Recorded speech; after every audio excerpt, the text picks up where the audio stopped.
we stand at a crossroads where technology, particularly AI, can serve as a beacon of hope. AI is transformative. It's got great opportunities, but it also has great risks. We are all aware that AI is permeating many aspects of our lives, and therefore it can be linked and should be linked to SDGs. AI will fundamentally change, fundamentally alter, I think, almost every aspect of our lives. AI has an enormous potential to help us overcome the trade-offs and create synergies among multiple goals. And our vision is crystal clear: AI for all. Most AI startups are still headed by men, while female voices animate most virtual personal assistants. This does reflect a gender bias. We have to change that. We need to think infrastructure, we need to think governance, and we need to think about partnerships. Private sector alone, governments alone, are not going to be able to do it. We need to bring them together. I wanted to bring a quote from a robot, Sophia, and she said the greatest benefit of AI would be to unify all of us in our march to the realization of all SDGs. We want to see women in the design phase. We need more women and more diversity and more young people who are committed to the SDGs to shape that new world. And I'm committed to working through this institution and other international bodies and directly with leaders around the world, including our competitors, to ensure we harness the power of artificial intelligence for good while protecting our citizens from its most profound risk. I'm about to sign an executive order that is the most significant action any government anywhere in the world has ever taken on AI safety, security, and trust. All leaders, from government, civil society, and the private sector, have a moral, ethical, and societal duty to make sure that AI is adopted and advanced in a way that protects the public from potential harm.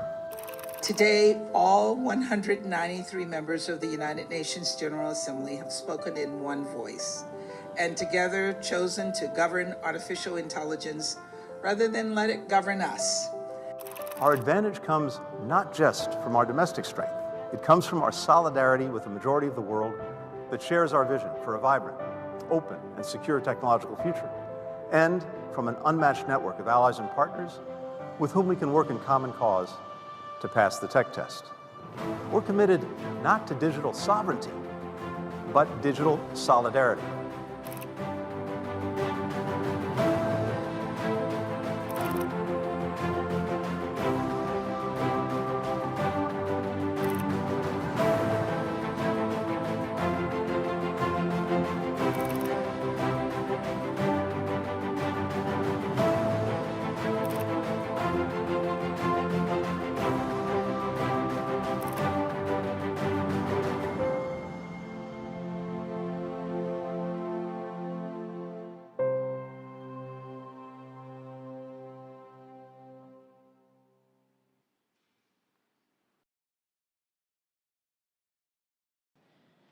And now, I'm pleased to introduce the Secretary of State of the United States of America, Antony Blinken.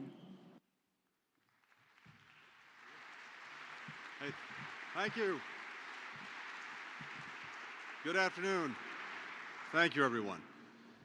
And first of all, to those of you who are just starting like I am on high-level week here at the United Nations in New York, take it from a veteran and also a native New Yorker. 3 simple words of advice. Take the subway. Last year, we gathered on the margins of the General Assembly to discuss the future promise of artificial intelligence to advance sustainable development.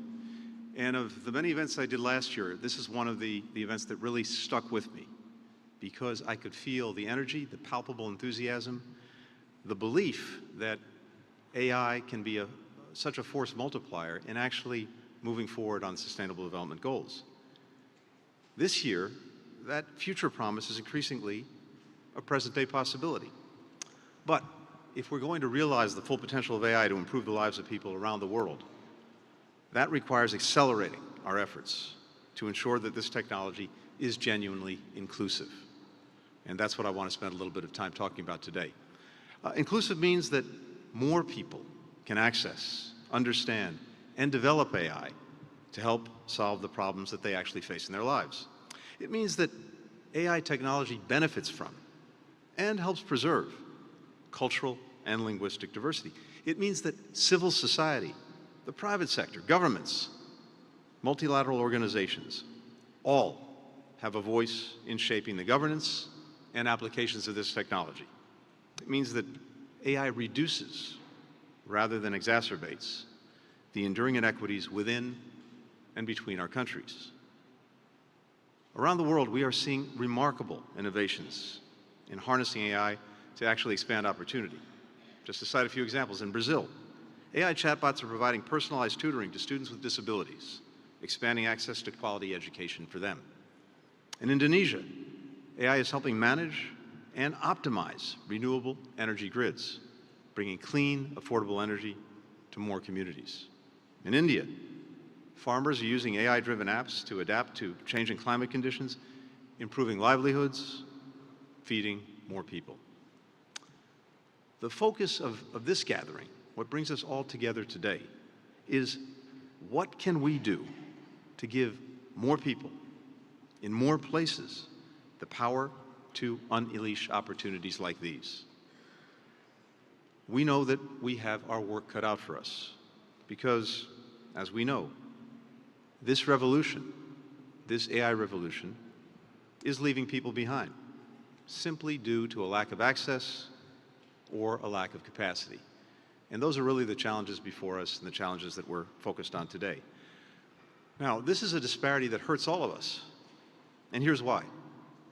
The more inclusive AI is, the more effective it can actually be in tackling the challenges that are affecting people everywhere, including here in the United States, including in many other countries around the world. Challenges like rising temperatures, deadly viruses, things that don't stop at borders and demand that we find partners and solutions in every part of the globe. Challenges like food insecurity that can lead to conflict and mass migrations. Making this technology more inclusive, it's not an act of generosity.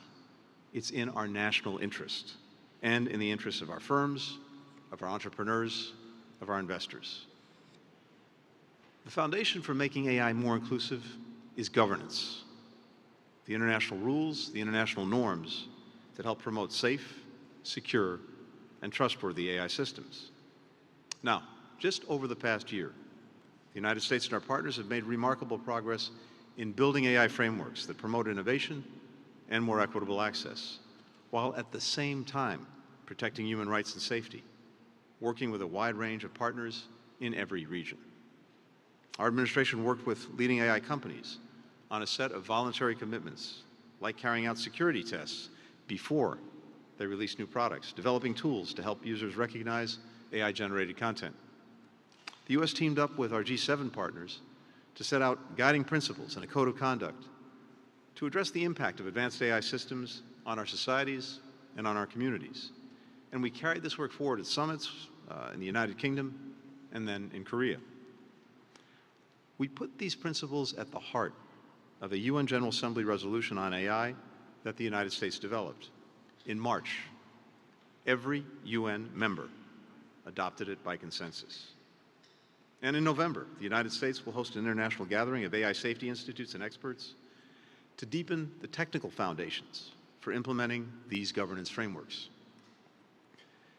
In the conversations that I've had the opportunity to have around the world, with government colleagues, with entrepreneurs, with advocates, with students, what I've heard is, again, this tremendous sense of optimism about the promise of AI to help tackle the problems that they're facing, to actually improve lives in tangible ways.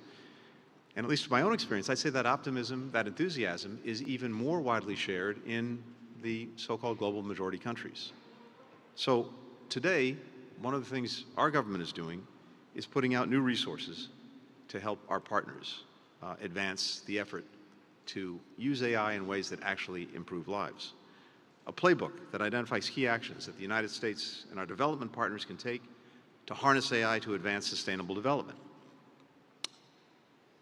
an agenda that sets out the principles, the priorities, the practices of advancing AI research with our international partners. These resources add to the risk management tool that we shared back in July, which will help organizations develop and use AI in a way that respects human rights. Today, we're also announcing a groundbreaking new public-private partnership with leading AI companies to help expand access and capacity in the places and communities where it's needed most, especially in developing countries. The State Department will partner with Amazon, with Anthropic, with Google, with IBM, with Meta, with Microsoft, with NVIDIA, with OpenAI to expand access to AI. The Partnership for Global Inclusivity on AI will work to close the gap in 3 crucial areas: compute, capacity, context. The 3 C's of advancing equity through artificial intelligence. First, on compute. We're going to expand access to cutting-edge AI models, compute credits, and more open-source tools. This means that developers, researchers, innovators in low and middle-income countries will be able to use models and tools that can improve their own AI applications and better tailor them to local needs and local challenges. Second, capacity. We will accelerate training efforts to empower people to use and adapt AI tools. Here again, just about everywhere I go, the desire to have a transfer of knowledge to enable countries to genuinely build capacity is one of the things I hear the most. I think this focus on capacity building will really answer needs that we hear around the world. Finally, context. We'll work with governments, with businesses, with civil society organizations, with communities to create localized, context-specific data sets, including for indigenous cultures and languages. To catalyze this partnership, I'm also announcing today that the Department of State and USAID will spend $33 million in U.S. foreign assistance on AI development, with $10 million specifically focused on expanding access. We'll work with Congress to provide $23 million for programs to build on our efforts to develop safe, reliable, trustworthy AI governance frameworks, use AI to advance human rights and development priorities, and promote educational and cultural exchanges on AI-related topics. Together, we and our private sector partners are committing over $100 million to this effort. Now, I'm eager to hand it over to those partners in just a minute, but before I do that, let me remind us of one more reason that this effort is so important. It increases our odds of creating world-changing applications. AI's lightning evolution is, of course, being powered by rapid advances in data and chips and computing and algorithms. But many of its greatest leaps forward are being driven not by machines, but by us, human beings, our needs, our hopes, our creativity, our ingenuity.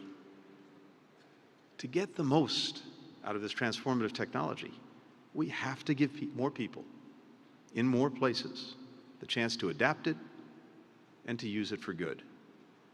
None of us, no country, no community, no particular people have a monopoly on good ideas, on innovation, on problem solving. And one of the things that I've learned from being in this business for more than 32 years is that for virtually every problem the world faces, I'm convinced that somewhere, someone has at least the beginnings of an answer.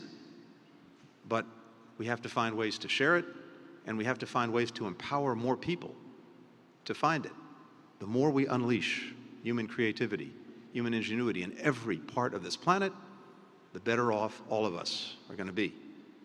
And you can just feel palpably how AI can be at the very heart of this endeavor. So I'm so grateful to all of our partners in today's effort, for me, for the government, particularly working with the private sector. Having these public-private partnerships really is part of the secret sauce of success. And to each of you, thank you, thank you, thank you. And so, to everyone here, please join me in welcoming to the stage our teammates in the Partnership for Global Inclusivity on AI, with thanks to them and thanks to all of you. Thank you.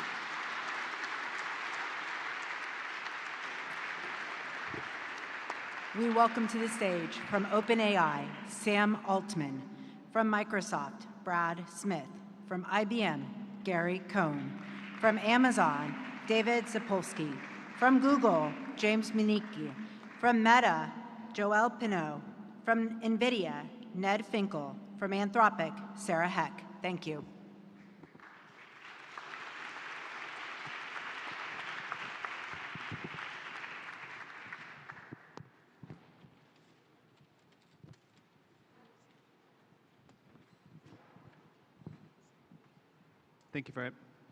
Thank you very much, Secretary Blinken, and to all of you. My name is Sam Altman, and I'm the CEO of OpenAI. It's an honor to join you, representatives from the U.S. Department of State, and other tech companies as we formally launch the new Partnership for Global Inclusivity on AI. This program is an important part of our shared goal of expanding access to AI around the world and ensuring that its benefits reach everyone, regardless of where people live or what language they speak. It's easy to think about AI in terms of the technological leaps themselves, which is advancing very quickly, and every day we can do new things that we would have thought impossible not that long ago. But the real power of AI doesn't come from the systems itself or the technology in the abstract. It comes from people around the world finding new ways to use the technology to solve hard problems and address the challenges facing their communities. We want to make it easier for more people to use AI to enhance the work they're doing to support those communities. We're committed to making this partnership a success, and that's why I'm excited to announce that we're launching the OpenAI Academy, a new initiative which will give developers and organizations in low and middle income countries access to our latest tools and training about how to use them. It's an investment in the future of this technology and those finding new ways to use it. I can't wait to see what comes next, and thank you very much.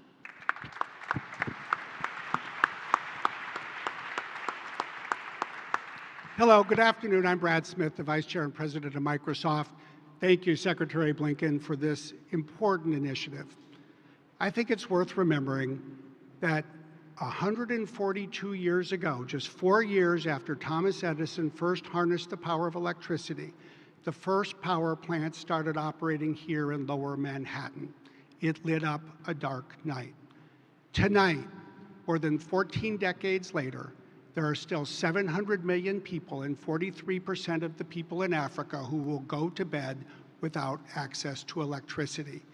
This is an initiative to ensure that we do better. And as part of this initiative, Microsoft this year and next, in 2024 and 2025, commits we will spend more than $12 billion to build out AI data centers in Southeast Asia, in Latin America, and Africa. We will provide more than $500 million of free access to digital technology and compute to more than 30,000 nonprofits across the Global South. We will invest in local skilling. We will enable groups to work with local language AI models. We will help advance local economic development. We are one piece of the American private sector working together with our government to advance global standards for safety, security, and trust. We have the opportunity to do something that Thomas Edison never dreamed of doing, to bring AI to everyone in the world, not in the next 150 years, but in the decade ahead. It will take all of us to do it. Thank you very much.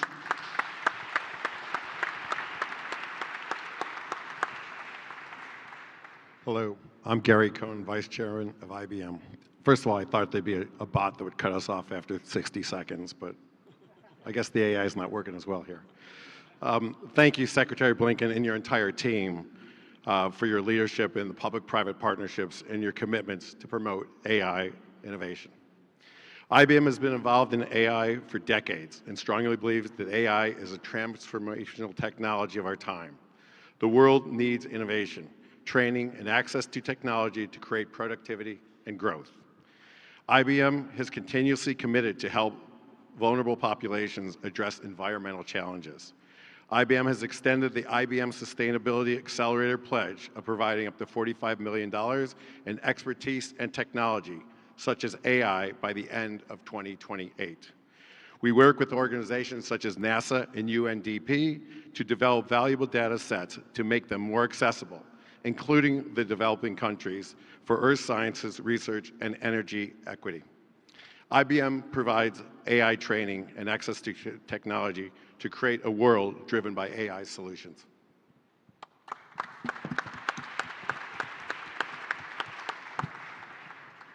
There is a real impact on real people's lives when we deploy AI technology responsibly. And Amazon is proud to partner with the US State Department to increase access to AI technology throughout the global majority. An example of this type of real-world impact is in Kenya that we've seen, which has one of the largest, highest maternal mortality rates. A nonprofit organization, Jacaranda Health, has used AI tools to deploy an affordable and scalable solution through free text exchanges to improve health outcomes. The service includes an AI-enabled help desk, which responds to mothers' questions and sparks a rapid referral chain if a risk is identified. Jacaranda Health now reaches 1.5 million mothers who are more likely to attend prenatal care visits and twice as likely to participate in family planning services. And later today, you'll hear about FarmBite, a digital agro-food innovator in Malaysia who is using AWS AI technology, predictive analytics, to improve crop selection and pricing.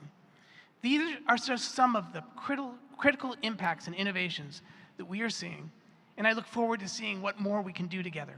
Thank you.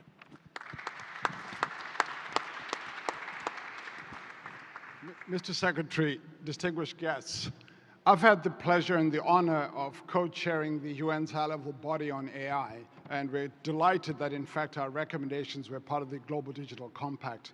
One of the key insights from that work was the idea that, in fact, we have to make sure that AI benefits everyone, everywhere, and that we have to make sure that the digital divide doesn't also become the AI divide. And that's why it's really, really important that we're having this conversation. I'm a child of the Global South, so this matters to me personally and very deeply. At Google, we're committed to try to make this a reality in several ways. Let me mention 5 key specific examples. First, infrastructure. We're building data centers in about 140 cloud regions around the world. We've been connecting with fiber optic cables, Africa with Asia, Africa with Europe, Africa with itself, in order to bring infrastructure to these places. Second, the Secretary mentioned the importance of rich diversity of cultural and linguistic diversity. In just over a year, we've gone from Google Translate being able to handle 30-something languages to now 246 languages. In fact, we're aiming to get to 1,000 languages pretty soon. Third, most of the Global South is being ravaged by the effects of climate change, so it's going to be quite important to be able to respond to this. We've been deploying AI-enabled tools for flood forecasting. We went from about one country, Bangladesh, about a year ago, to now we're doing AI-enabled flood forecasts in over 80 countries, covering nearly 500 million people around the world. Fourth, I think it's important to keep in mind that scientific development happens not just in some countries, but should happen in all countries.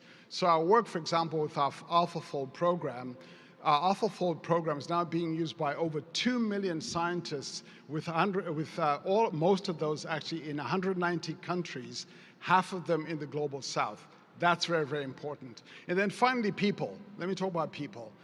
We've been investing a lot in training and giving skills to people. So far, we've covered over 100 million people in the last few years, and just the other day, we announced a further commitment to spend another 120 million in skills development. These are some of the capabilities that are going to be important if we're going to address these capacity gaps at scale and get to everybody. So we're delighted about this opportunity and the further commitments we're making to continue this journey. Thank you.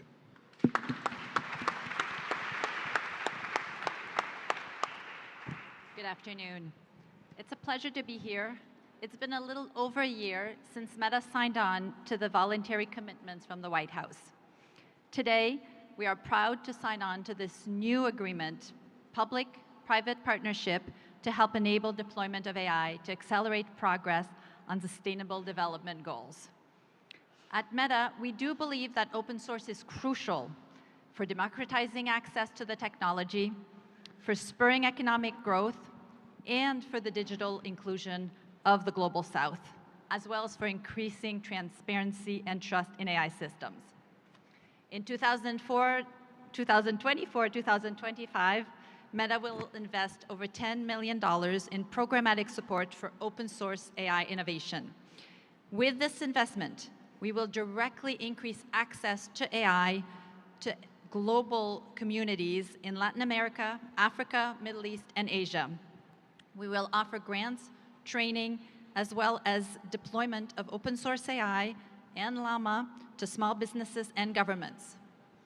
We are also announcing later today a collaboration between UNESCO, Hugging Face, and Meta to leverage our No Language Left Behind model to deliver translation in 200 languages, including indigenous languages.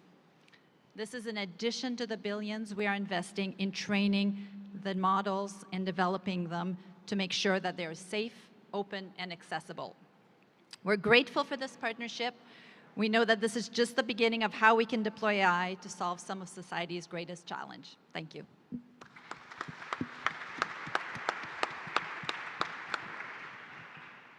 Thank you, Mr. Secretary, for the opportunity to be here. NVIDIA pioneered accelerated computing to tackle challenges no one else can solve. We empower communities around the world to build and grow local AI ecosystems and develop innovative solutions to some of society's greatest challenges. Under this partnership, NVIDIA is committing $10 million a year in free training programs to upskill AI developers in emerging countries. NVIDIA provides compute credits and hardware grants for higher education research universities around the world. Through NVIDIA's Global Inception program, we support nearly 5,000 startups in developing countries through technical support, access to capital, hardware discounts, and free computing credits provided through our cloud partners, many of whom are here today. In 2024 alone, this program mobilized more than $60 million in free compute credits for startups in developing countries. NVIDIA is committed to ensuring the benefits of safe, trustworthy AI are accessible and shared by all. Thank you.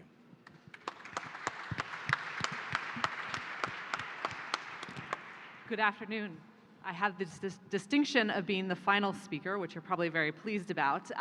My name is Sarah Heck, and I represent Anthropic, and we are so pleased to be a part of this partnership today. I'm actually going to use my time as a call to action. We are an AI lab that tries to be both helpful and harmless. And the call to action today is for all of those people sitting in governments in the global south, in the global majority, that are thinking about how they can use AI. This partnership is for you.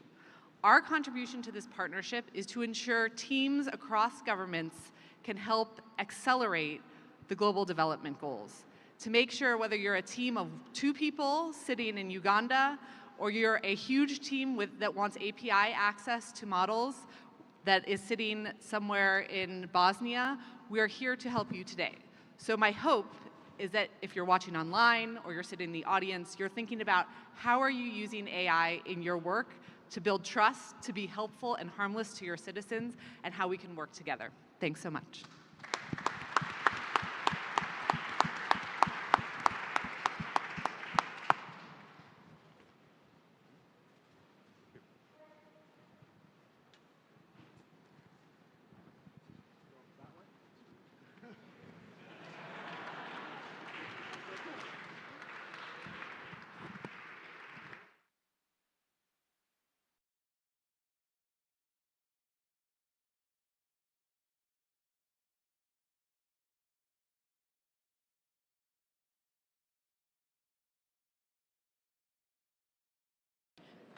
Hello, we have one more panel, so please stay seated as we prepare for our next panel.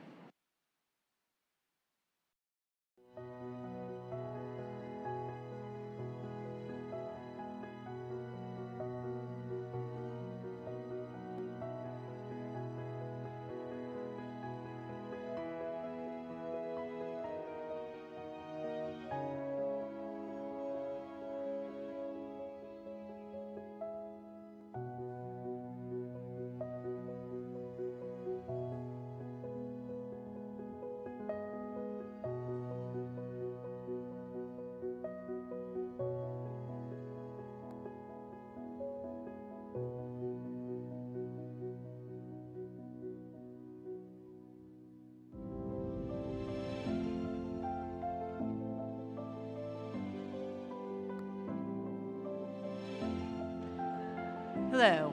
I am now pleased to introduce you to the Deputy Secretary of State of the United States of America, Kurt Campbell, who will moderate a panel discussion on taking the next steps together on AI for the Sustainable Development Goals.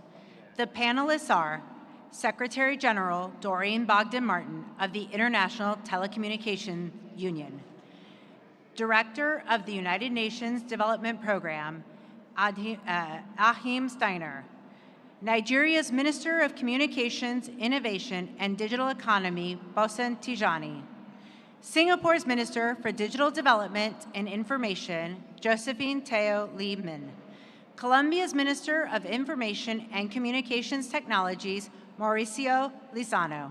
Thank you.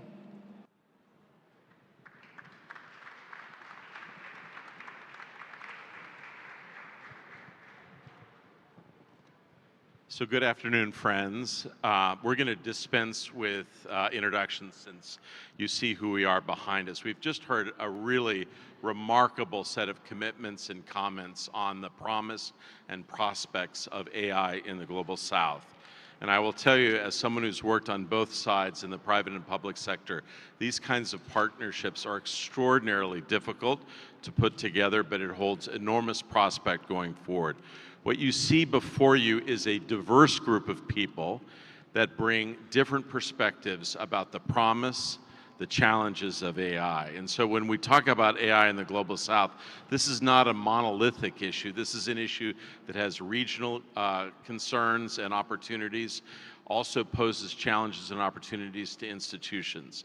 So I'm going to ask each of them to just give a few remarks about what we've just heard. What does it lead them to think about in terms of what's possible going forward? I'm going to turn to you first, since you have so much experience in this arena. Please, Doreen. Well, thank you, and good afternoon, everyone.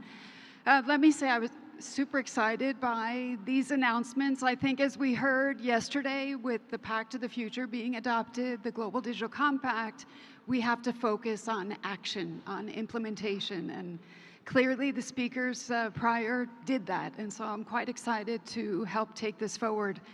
The Secretary mentioned 3 C's, and he's a New Yorker. I'm a New Jerseyan. I also have 3 C's, almost the same.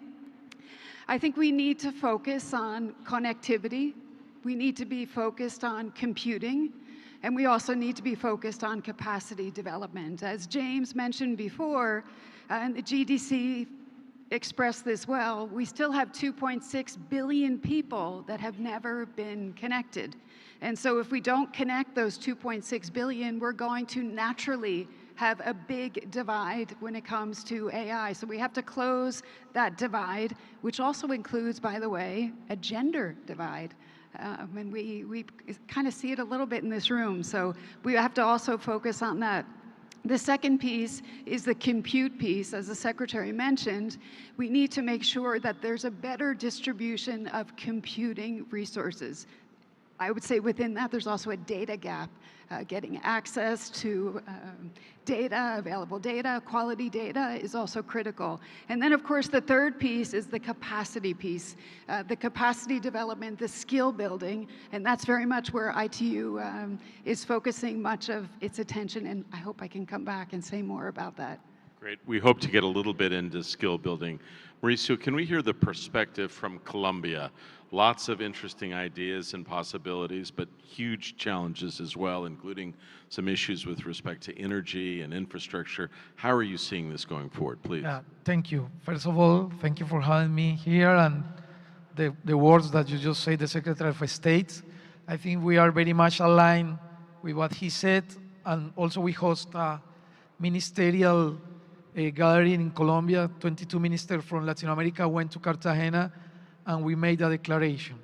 In Colombia, we have this, like 4 strategies and 4 enablers. The first strategy is research, and we need a lot of help on that. The second is developing models, especially in sustainability, protecting the Amazon jungle, healthcare, education, and traveling, encourage the tourism to go to Colombia.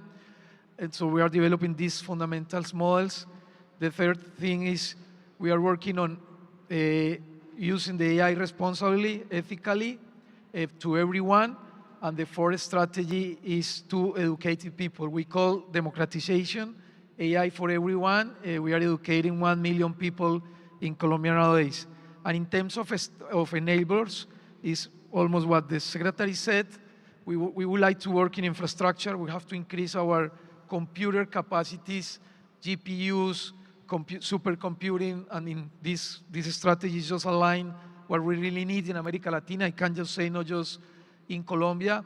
The second is data. We just passed a law to organize all the data of the government is producing now. We also need to work in data.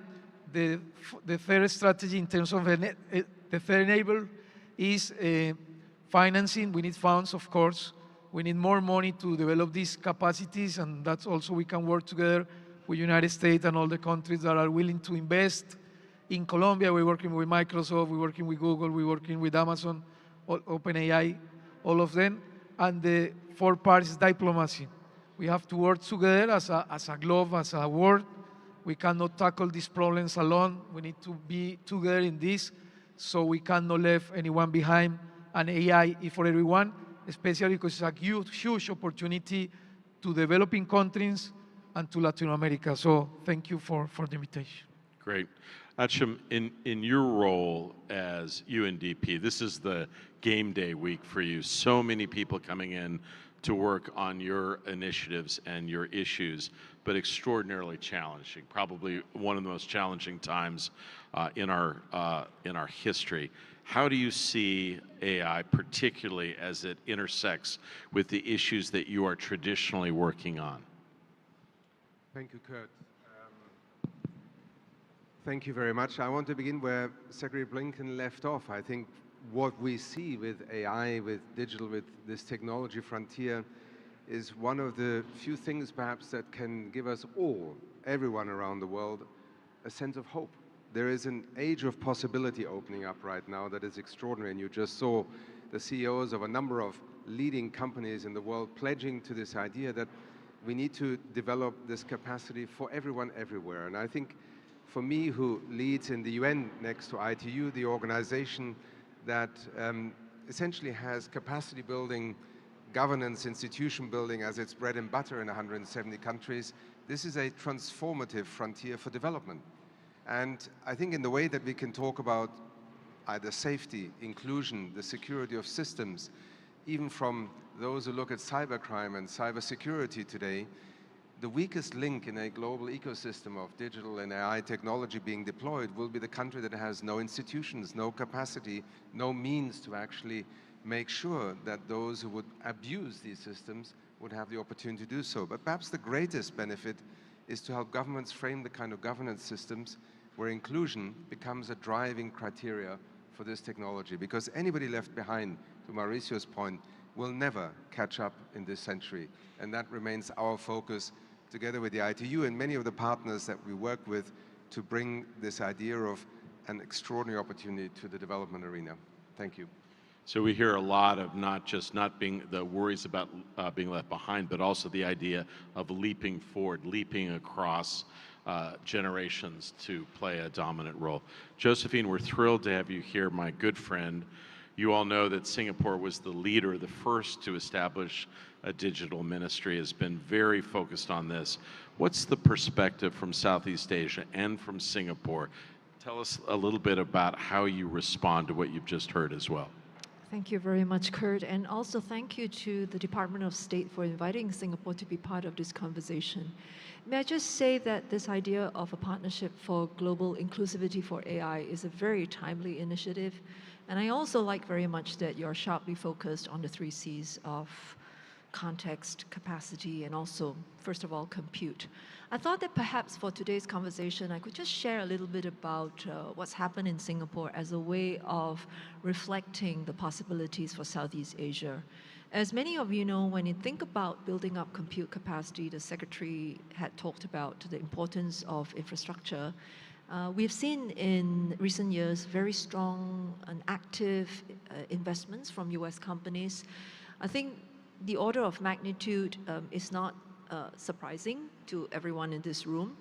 In the next couple of years, already just for digital infrastructure and services, a lot of it will be AI related. We're talking about 50 billion Singapore dollars, and this is building on top of $100 billion of investments in tax expenditure in the last 5 years. So when we talk about building up capacity, building up the connectivity infrastructure as well as what is available for compute, this is exactly what's happening. The signal of support that US companies have indicated for these kinds of investments in Southeast Asia is definitely not lost. It is certainly being recognized. But I think it goes beyond that. US companies are also playing a very significant part in building up capabilities. You take, for example, when we first started on our AI journey, particularly in response to the advent of generative AI, it was Google that stepped forward to create an experiment to try and get 100 use cases up and running in 100 days. Now, this has generated a very positive momentum, and then building on that, we've got companies like Microsoft and Oracle seeking to train many more thousands of people in the ability to use their tools, such as Copilot. What's very interesting is that there are more creative ideas. With AWS, for example, they are partnering with our Maritime Port Authority, as well as our Port of Singapore Authority, PSA International, to create a platform. And this platform will allow other players in the maritime sector to also tap into the potential of AI. But what excites me particularly is also what we are doing with Meta. The Secretary had talked about the cultural diversity and how to preserve it in this era. So we know that a lot of the large language models, they are built on data sets that are very Western-centric. But if you think about the fact that in Southeast Asia, there are 1,200 languages. Now, how to reflect this cultural diversity, even in large language models, is an interesting question. What we've done in Singapore is to build a model, not a very big one, but this can work in partnership. This can be a complement to other models, such as open source models like Llama 3.1. I just want to say that it's not only in capacity building. I think also in AI governance, we have something going that we believe is potentially very helpful and impactful. Between the US NIST and Singapore's Infocom Media Development Authority, we have already done a crosswalk of our risk management framework. I was talking to Doreen earlier that because of ITU's experience with standardization, we should certainly find a way to ensure that these risk management frameworks to deal with AI safety are able to be interoperable. Otherwise, it's very difficult for companies to be able to manage all of the different requirements. Now, finally, let me just say that this experience that the Singapore ecosystem has with the US is being put to good use. As many of you also know, Singapore is the convener of the Forum of Small States, which has 108 members, more than half of the United Nations membership. And together with Rwanda, we have introduced an AI playbook for small states because we know how hard is it to get started. So I think these are very good foundations, and we certainly look forward to working with partners on this panel, as well as other partners in the room, to try and bring AI as a reality that benefits even more societies.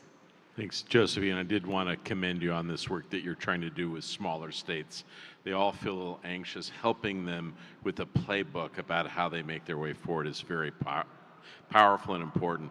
Bosun, you've been very patient. I do want to just give you guys a sense. If you want to be inspired and you want to meet a group of people that are incredible, Bosun, when I visited Nigeria a couple of months back, he put together a group of entrepreneurs across Nigeria, the most exciting, dynamic group of people I think I've met in a long time. Bosun, we're thrilled that you're with us here today. Please react to what you've heard and a little bit about how you see Nigeria's path going forward. Thank you, Mr. Kamba.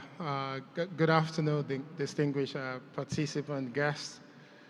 I think we all need to celebrate that we are alive today because I'm extremely excited by the fact that I'm a leader at a time when Africa has the opportunity to be able to address 3 significant, long-standing issues.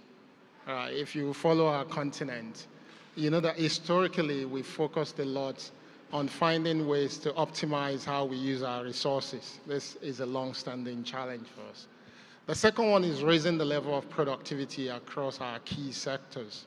I say that in my country, at least I can speak for Nigeria, that there's absolutely no sector that at the minute is performing probably half what it should be. And the third one is diversification of our economy. This is also something that we've been working on for years, government after government. And if you don't know why this is even important at a time like this, we are a very youthful population continent. In Nigeria alone, 60% of our 230 million people are under the age of 25, which means we have a unique opportunity to actually help the world power the future. Because what we're building with artificial intelligence is actually the future of humanity. And there's absolutely no way we can build our future when it's not inclusive, particularly if our continents rely on the opportunities with this technology to do things differently. And that's why for us it's extremely important that when we talk about capacity, when we talk about compute, that we don't see this as just an opportunity to include countries like Nigeria. It is important for the whole world that countries like Nigeria should be included. Absolutely important, because if we don't empower these countries to contribute to the development of AI, we will still come back 10, 15 years from now and still struggle with inclusion in the data set that we're using to train these technologies and the ability of nations to put it to good use. So what we're doing in Nigeria is prioritizing the fact that we cannot outsource the leadership of AI. So leaders in the country will need to catch up with the reality of these technologies. That's the first thing. And we're extremely lucky. When we designed our national AI strategy, we used an AI model to actually find Nigerians working at the forefront of AI all over the world. And of course, you can imagine how many of these people we were able to find. So we brought about 100 of them back to Nigeria. They built the foundation of what is today our national AI strategy. And with the support of Omidia, Pierre Omidia, the founder of eBay, we've actually now set up what we call the Nigeria AI Collective, which is a community of practice that is bringing together everyone working in AI to help implement our strategy. But their goal is also to ensure that AI is developing in Nigeria with proper consideration for safety and ethics. So this is the other thing we're doing. But on top of that, we've started talking to a few people on how do we ensure that we have access to the infrastructure we need. So on one hand, we've started a process of collecting the data set to build our large language model. We've also started digitizing our national archive, particularly the handwritten stock of our national archive. And we're now kicking off a new conversation to say, how can Nigeria set up a national AI trust? And the goal of the trust will be to ensure that this trust that will be made up of respectable people in our society can help manage the development of AI. So not just government, that respectable people can actually help manage it in society. But also, perhaps we can find a new business model through which we can monetize a large language model. We keep it open, but we can also get people to donate to the trust. And whatever the trust is able to raise from the development of AI will then still go into developing the technology further in the country. Because we know that we can't rely on just donations to continue to push the frontier of AI. And we do not have enough resources at the minute to do that. But we must look for ways to keep pushing it. Bosun, that's excellent. Doreen, I'm going to come back to you. I'm going to give you a chance to respond or amplify on any points. But I do want to ask you one thing. If you listen to the group that we've just heard and some of the comments, remarkably enthusiastic, open, and excited. I must tell you, in some of the discussions I've had with our friends across the Global South, there is a perspective in some countries that, in fact, the U.S. government or other activities and actors seek to limit certain kinds of capabilities and engagements. And so there is, in a sense, a narrative battle that's underway about who is the best kind of partner. What's your perspective on that going forward? I think in the end, we need, as previous speakers were mentioning, we need to be inclusive. We need to gather all partners. That, I think, is the beauty of our AI for Good platform that we started back in 2017, pre-generative AI.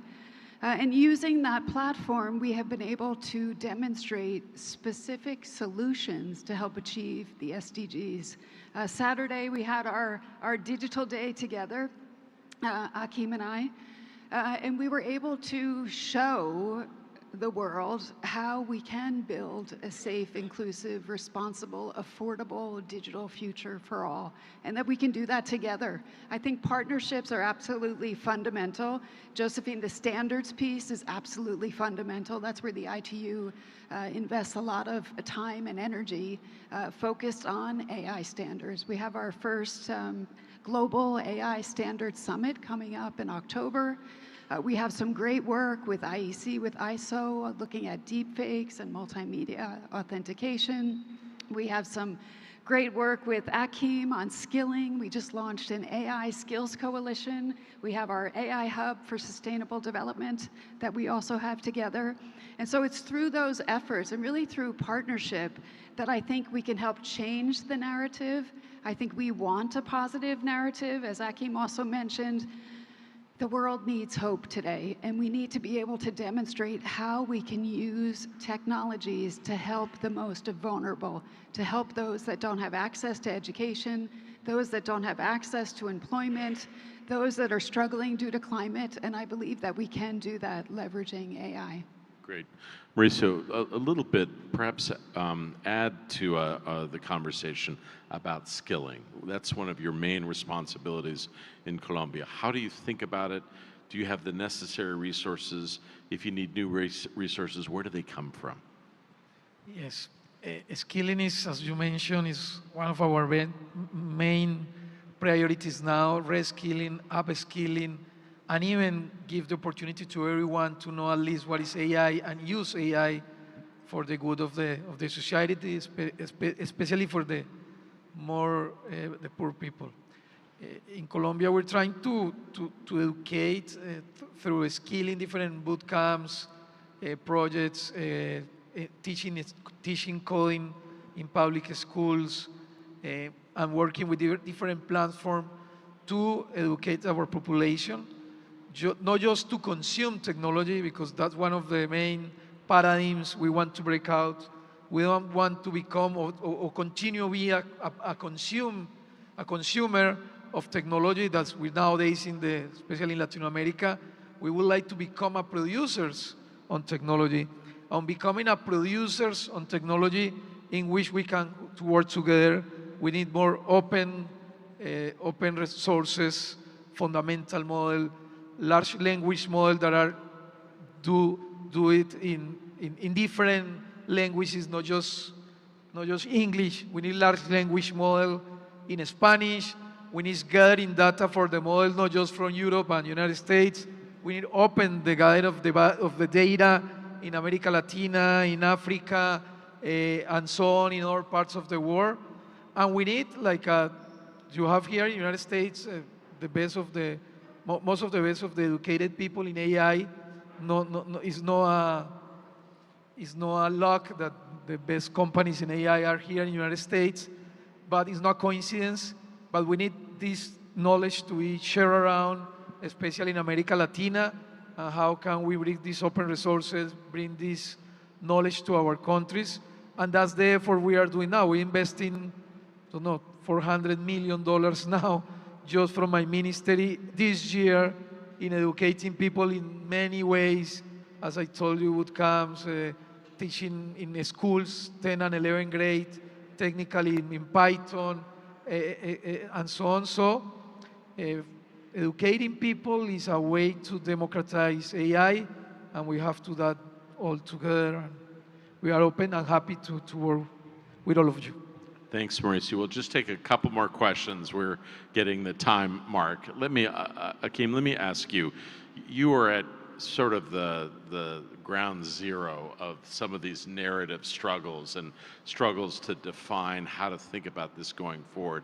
What's your perspective? You see it swirling, big powers, big companies. How do you balance that at USDP?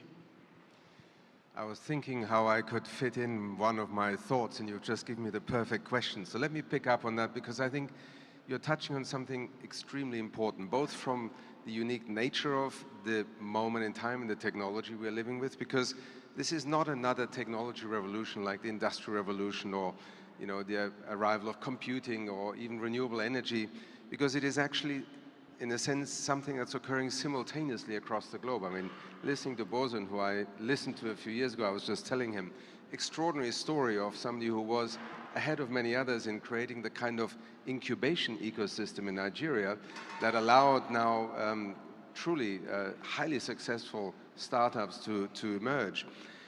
I think one of the things that we are perhaps not reading correctly is that AI is a little bit like a currency. And if the world is going to trade on this currency, it cannot be owned by some or one. And we also need to understand that most people don't want to just be takers. They want to be movers and shakers. They don't only want to be users. They want to be architects. They don't only want to be seen as consumers. They want to be producers in this digital AI economy of the future. And I think this is where the Digital Global Compact, this appreciation that inclusiveness and equity and investing, as this initiative is doing, in the capacity of others to quickly become co-equal players, is to the benefit of all. And the Secretary General once spoke to the General Assembly a few years ago and said, if our world turns into a G2 world, to use one analogy, with 2 internets and 2 different currency systems and so on, we will all be worse off. I think this is going to be the test of our time, and perhaps we are on the verge of discovering something extraordinary is possible. Extraordinarily well put. Josephine, I want to ask you, we'll have just 2 last questions and then we'll call it a day. Josephine, Singapore is a leader, also a leader in ASEAN. ASEAN as an institution has a few countries that are surging forward and a number of countries that are really quite a ways from making the leap. How do you balance that as a country that is dynamic on the cutting edge, but also as part of a grouping that is still struggling a little bit? Well, ASEAN has a population of 650 million people. I think we count ourselves as being blessed in the sense that relative to other regions in the world, we are peaceful and there is a lot of appetite for growth. And in spite of the difficulties that all the governments face, there is certainly a lot of energy and enthusiasm of the population to try and take advantage of technology to grow as much as possible. So I think there is something common that we can work together on. Now, in spite of the differences, we have come together to try and say that we will put together a digital economy framework agreement. Already ahead of many other regions, we have a data management framework that unites us.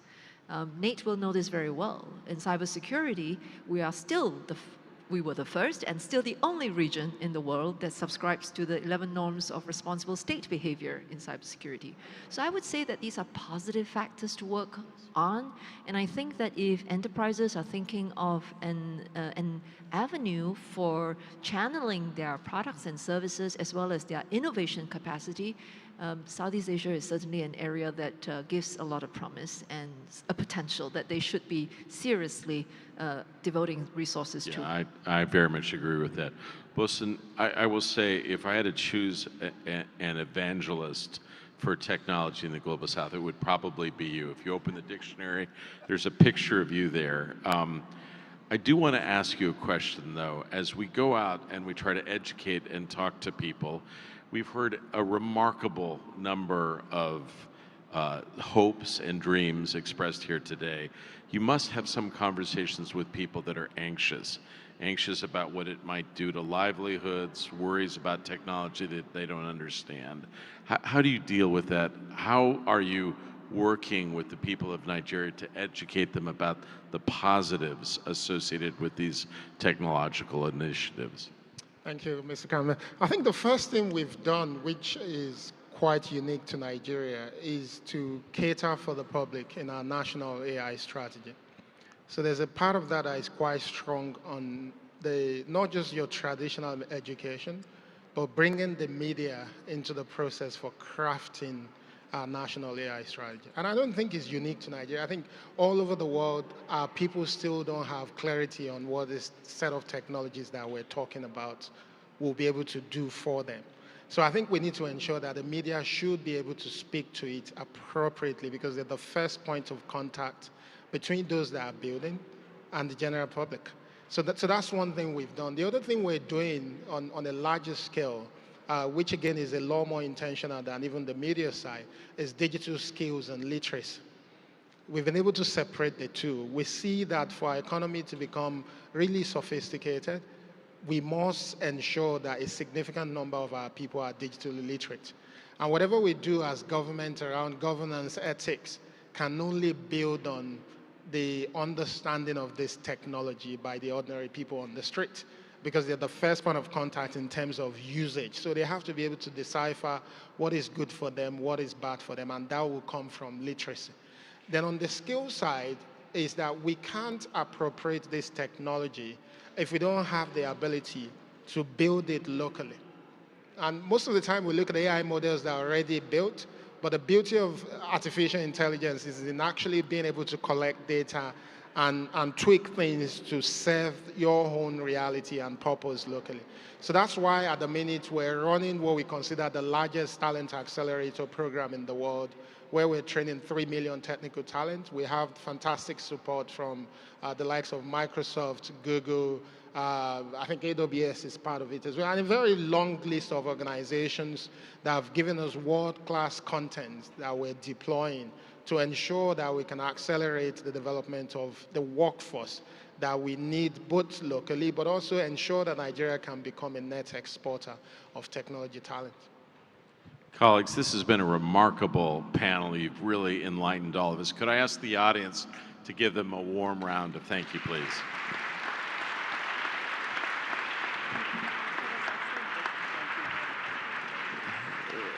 Thank you all so much for coming. I want to thank my colleagues at the State Department for all they did to put this together. This is a remarkable event, incredible progress on something that is so important to all of us.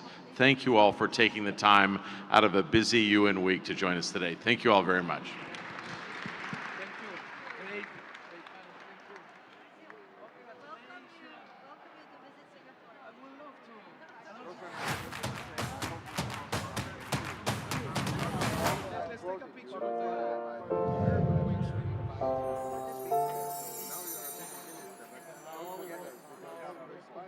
Thank you for the invitation.